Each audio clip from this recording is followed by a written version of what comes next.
All right, look, I understand I'm ahead of my time, sometimes years out, so the powers that be won't let me get my ideas out. Anyone who recognizes that song, bonus points. For real, though, once again, I have run into the troubles of the YouTube algorithm. It seems as though, this should come as no surprise to anybody, there are certain things that you just can't joke about. And honestly, I mean, if I'm being real, if I'm being fair to YouTube, it's why I wrote the book in the first place, because a lot of my stuff that I was putting on YouTube was getting flagged. That said, it's just like, it's always these jokes about the groups that are protected, so to speak, and I'm of the camp where if you're being joked about, it's because you're being looked at as an equal. It's the people that aren't joked about that they think you're less than. So whenever I see people like, you know, these so-called protected groups, in my mind, I'm like, that's the most offensive thing you can do. Like, you're not strong enough to be able to handle this joke or this comment or this opinion. Like, come on. Anyway, this is like the 6th or 7th audio chapter I've put out, and I'm glad I've learned it this early on. It'll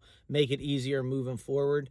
But there's about 4 minutes at the end of this, which is pretty joke heavy, that I had to cut out. That said, you're not missing anything from the plot. And hey, I guess the silver lining of this is that when the audiobook is out on a platform that doesn't censor every little tiny, somewhat risque joke, you guys are going to get some new material. And the same goes for if you are so kind to go and purchase the book at my website, link in description. Just know that you're going to get some added material that YouTube doesn't think you're smart enough to handle. Hope you enjoy part 2 of this story. And like I promised you, never before shared on YouTube content coming this week. So make sure to click subscribe. Chapter 4, The Craziest Single Night of Uber, Part 2. Before I went on the excursion with Do-Rag Beater Boy and his friends from Breaking Bad, the first ride of my night was this guy who reminded me of a lot of the people I grew up with in Delco. His arms were covered in tattoos, and he was wearing cargo shorts, a tank top, and a flat brim snapback. He had a badass beard that stretched down to his collarbone, and he was carrying a 30 rack of Bud Heavy as he headed to his friend's house to watch a UFC event. It turned out that we had bet on some of the same fighters, and that led to a great conversation. It was one of those rides that leave a driver thinking, why can't they all be like this? Before he got out, he asked for my number and said he would hit me up later if he needed a ride home. Not an atypical occurrence for a 5-star driver like myself. I told him I never know where the night is going to take me, but if I was around when he called, I'd be happy to pick him up. After I dropped him off, as you may recall, I got a ride that brought me into Jersey, followed by the one where I narrowly escaped death by meth heads before deciding to call it a night and heading home. I had just crossed the bridge back into Pennsylvania when badass beard tattoo guy gives me a call. "We hit our bets, baby!" was the first thing he said to me before asking if I was around Delco, hoping I could pick him up. I was in a pretty bad mood from what had happened earlier, but I knew this guy was cool and assumed that he would be heading back to his house, which was not far from my place. I thought it'd be stupid to pass up what I thought would be easy money. He gets into my car with the same energy he had on the phone and tries to sell me on going to the casino with him. I told him I'd be happy to take him there, but it was almost 3 in the morning at this point, and I didn't have the bandwidth to be in that kind of environment. He tried to persuade me a little longer, but I wasn't budging, so he told me to just take him home. As we were about to pull up to his house, he says, "Hey, no offense or anything, but are you gay?" Now, why would that be offensive? I asked, as if I was offended. In reality, I just wanted to make him sweat a little bit as punishment for asking an irrelevant question. "Oh, no, sorry. I mean, well, my boy said he got an Uber driver named Eddie, and he was super cool and all, and he was gay, and I was just wondering if maybe..." "Sorry, man. Must be another Ed." "Oh, yeah, no, I'm sorry. It must be another Ed for sure. But, you want to come inside and crush the rest of this case with me? My girlfriend's out of town, so it's just me." I declined, but he persisted, which only forced me to reject his offer to hang out several more times. Eventually, he realized I would not be swayed. He got out, and I drove away. On my way home, I replayed the peculiar end of that ride in my head. I like to think I'm fun to be around, but I've never had a stranger sell me so hard on spending more time with them, especially after so many rejections. I started to wonder if that was more than just a friendly invite to be a drinking buddy. The thing is, if there's one thing I'm not good at, it's flirting. I can't tell you how many times people think I'm flirting when I'm just being friendly, and how many times my friends have told me I'm giving off homosexual vibes because I'm being nice to a guy. So I started doing the math on our encounter. He was very happy to see me, but so are most Uber riders since I'm their way home. He did laugh at all of my jokes, but hey, I like to think I'm a funny guy. He was very engaged in our conversation, but I like to consider myself a professional conversationalist. Plus, a lot of Uber rides fit these characteristics. Not to mention, as do most conversations with my grandmother, and it should go without saying, Granny certainly isn't flirting with me. So I was still unsure of how to gauge badass beard tattoo guy's intentions. But then I thought about how he invited me into his home at 3 in the morning to drink with him, alone. Wait, was he hitting on me? The more I thought about it, the more I was sure that he wasn't just asking to hang out. He was asking to hang out. But then I had to reel myself back in. Come on, Ed. Don't be that guy that thinks every gay guy wants to get with him. You're better than that. I mean, you don't even know for sure that he was gay. He did ask you if you were gay, which is a pretty gay thing to do. No straight dude would ever ask that question. But that still isn't enough to jump to conclusions, is it? As I was pondering the sexuality of a man I thought I'd never see again, my phone rings. And it was him. Hey, sorry to bother you, but I think I left my keys in your car. I can't find them, and I'm locked out. Wait, is this guy pulling the classic leave behind move? There's no way. I told him I'd look, so I turned off the road I was on and into what happened to be a cul-de-sac.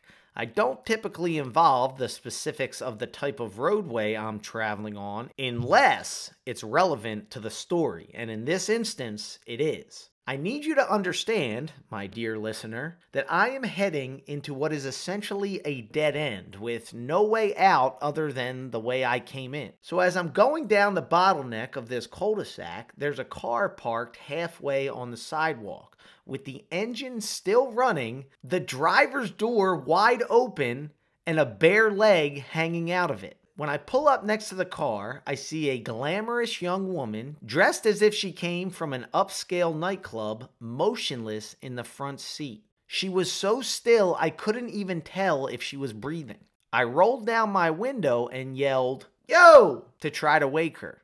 Nothing. I continued to yell, gradually growing louder and louder, nearly maxing out my volume, but still getting nothing in return. I undid my seatbelt, opened my door, and debated getting out. I didn't want to get too close to her, but I felt like I had to do something. Now, I don't know if it was a delayed reaction from my yelling or it was the ding from my seatbelt being undone, but she finally woke up. She looks directly at me, says, "Fuck off," slams her car door, and goes right back to sleep in the driver's seat.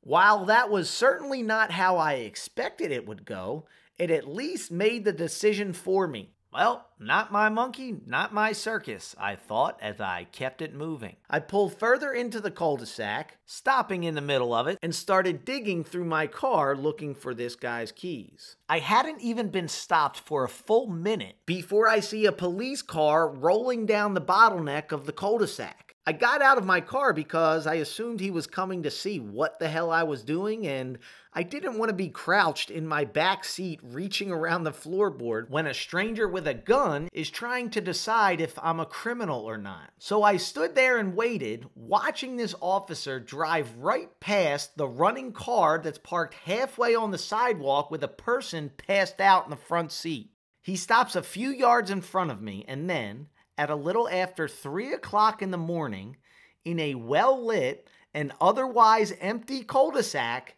as he is looking directly at me, looking directly at him, this cop turns his lights on and gives a short blast of his siren.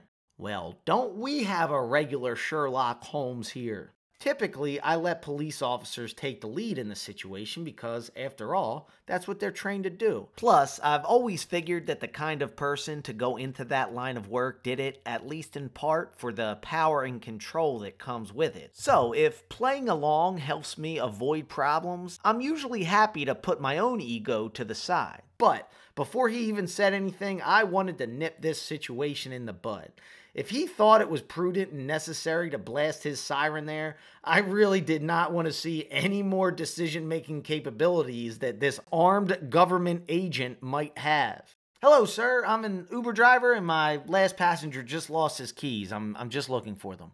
Are you okay? The police officer asked, which is cop speak for, why don't you go ahead and keep talking so I can figure out if you're drunk, high, or actually just an Uber driver who got the shit end of a stick stuck in a cul-de-sac at 3 a.m. looking for some guy's keys. My goodness, can a man earn an honest buck without being harassed? I'm good, I responded, but you might want to check on that car up there.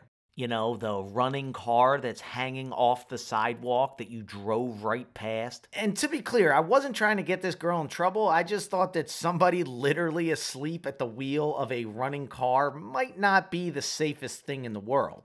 Now, the exact moment I pointed to the car in question, as if on cue, I see the girl get out and try to close her car door as quietly as she could. Then, with a pair of high heels in hand, she started to tiptoe to her house across the street. My guess is Sherlock woke her up when he blasted his siren. The cop sees her doing this in his mirror, punches an aggressive U-turn, and as if this cop car's movement was the starting gun in a track meet, the girl takes off across her front lawn in a barefooted, all-out sprint, heels in hand, getting to her front door just as the cop is pulling up. From inside the doorway, she turns back to the cop, screams, "Leave me the fuck alone!" before slamming her door. The officer stopped in between her house and her car. He stares at her drunken park job, shakes his head, and decides to drive away. Apparently, it's not his monkey either.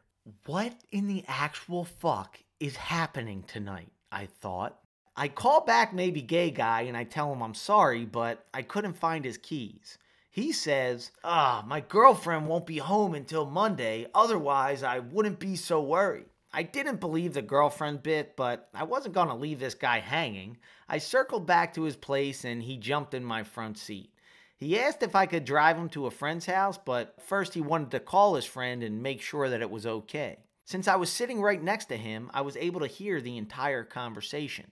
"Hey man, I locked myself out. Is it cool if I come over? Where's Christy?" I heard a male voice say on the other end of the line. "She's away this weekend." Whoa, I thought, maybe he really does have a girlfriend. See, Ed, this is why you can't assume things about people. "Are you sure it's okay?" maybe gay guy asked. "Your parents aren't home, right?" And would you look at that, he's even being considerate.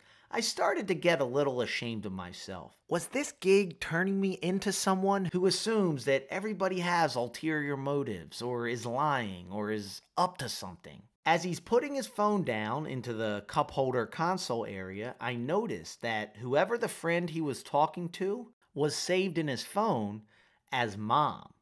Mom? That didn't sound like his... Wait. I fucking knew it! I knew it! He wanted a piece of this 5-star Uber driver ass. As I was driving home, still trying to make sense of everything that transpired in a very safe, pretty wealthy part of Delaware County, I saw what I thought was a typical traffic stop. As I got closer, I realized it was anything but. There were 4 men lying on the pavement next to their very used car, arms and legs spread, and 2 cops standing over them, both with their guns drawn and barking orders. Man, that's the least surprising thing I've seen all night.